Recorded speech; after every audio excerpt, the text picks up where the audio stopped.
رقم واحد احنا عندنا ميزه يعني رهيبه جدا. دلوقتي انت عشان تيجي تفتح عقد في اي شركه من الشركات، اكتر حاجه ممكن يقول لك ايه، انا هبعت لك واحد لغايه البيت او لغايه المكتب.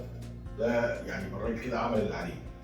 لما بتروح هناك وتيجي تمضي العقد ده بتلاقي تقريبا اكتر من 29 صفحه بتمضي عليهم، ودي مجبرين منها من الهيئه. دلوقتي الهيئه سمحت بحاجه اسمها الاي كي واي سي، انك تقدر تمضي العقد الكتروني.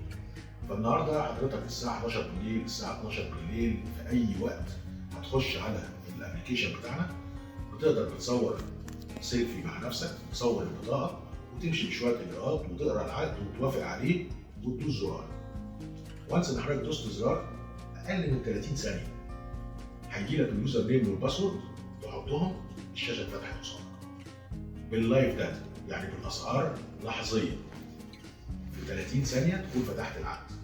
طيب بعد ما فتحت العقد عايز تحط فلوس، العادي برضو ان انت تروح واخد بعضك ونازل البنك وتحط فلوس وتعمل ايداع في حساب شركه مباشر عشان تبتدي تشتغل. او انك يكون عندك تريد اونلاين، فبتروح محول من حسابك في البنك الى حساب مباشر. او يكون عندك انستا باي وبتحول من انستا باي الى حساب مباشر. التحويل ده ما هوش حاجه الكترونيه، ده ريكويست. يعني انت بتقول يا جماعه انا حولت 1000 جنيه من حسابي لحسابنا. لو هو يوم الخميس بالليل محدش هيرد عليك لغايه ما يجي يوم الاحد المحاسب او المدير المالي في الشركه ويبتدي يشوف ان حضرتك حطيت 1000 جنيه، يتاكد من الكلام ده، ان هم دخلوا البنك عندنا، يروح مدخلهم بايديه على الحساب بتاع حضرتك، تبتدي تشتغل.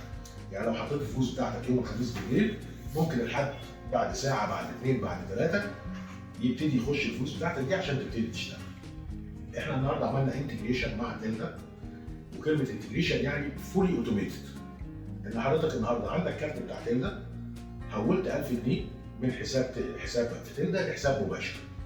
تشوف الابلكيشن بتاع تلدا تلاقي ناقص منه 1000 جنيه، بنفس اللحظه بتفتح الابلكيشن بتاع دو تلاقي ال 1000 جنيه موجودين، تشتغل في لحظتها. فالتحويل عندي وفتح العقد ده 30 ثانيه وده 30 ثانيه. فالنهارده within 1 minute ممكن حضرتك تشتغل معايا، فتحت عقد وعملت ايداع واشتغلت، مفيش اي مشاكل.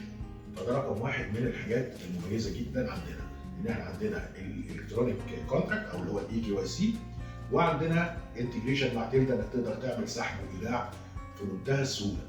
طبعا لما بنتكلم عن ايداع نفس الكلام بالنسبه للسحب.